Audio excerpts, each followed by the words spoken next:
Sa iba pang balita, APEC Disaster Risk Finance Meeting nagsimula na ngayong araw sa Bacolod City. Kahalagahan ng microinsurance sa pagkakaroon ng resilient na komunidad at ekonomiya tatalakayin. Nag-uulat ang aming kasamang si Jade sa Bacolod City live.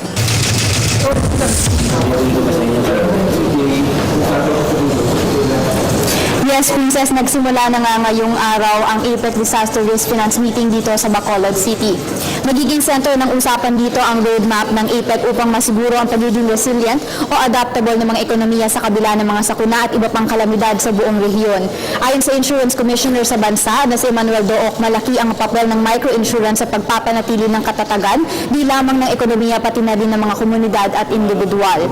Ang sa pagbibigay ng proteksyon sa mga individual na kabilang sa low to middle income category kapalit ng pagbabayad ng regular premium na katumbas ng posibleng maging halaga ng panganib na maaaring idulot sa isang individual.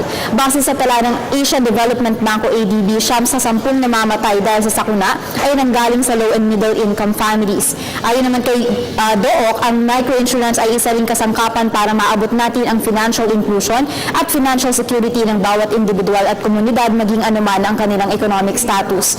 Base naman sa isang pag-aaral na tinukoy ang landscape ng sa Asia at sa Oceania, na pag-alaman dito na ang Pilipinas ay namumuna sa buong rehiyon sa aspekto ng market penetration ng microinsurance.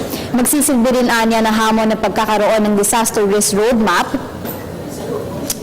para sa APEC communities dahil ito ang magpapasya sa magiging kinabukasan ng disaster risk reduction at management sa bawat bansa sa rehiyon.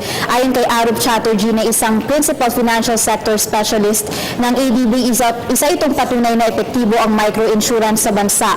Bukod sa pagpapatatag ng komunidad, ang pagtaas penetration ay nagpapabuti din sa lagay ng gross domestic product at nakakabawas din ito sa tax burden ng isang bansa. At yan muna ang pinakahuling kaganapan mula dito sa APEC Disaster Risk Finance Meeting dito sa Bacolod City. Kasamang RTVM at si Larry doon. Ako po si Jade Miguel, nag-uulat para sa Telebisyon ng Bayan. Maraming salamat sa iyo, Jade.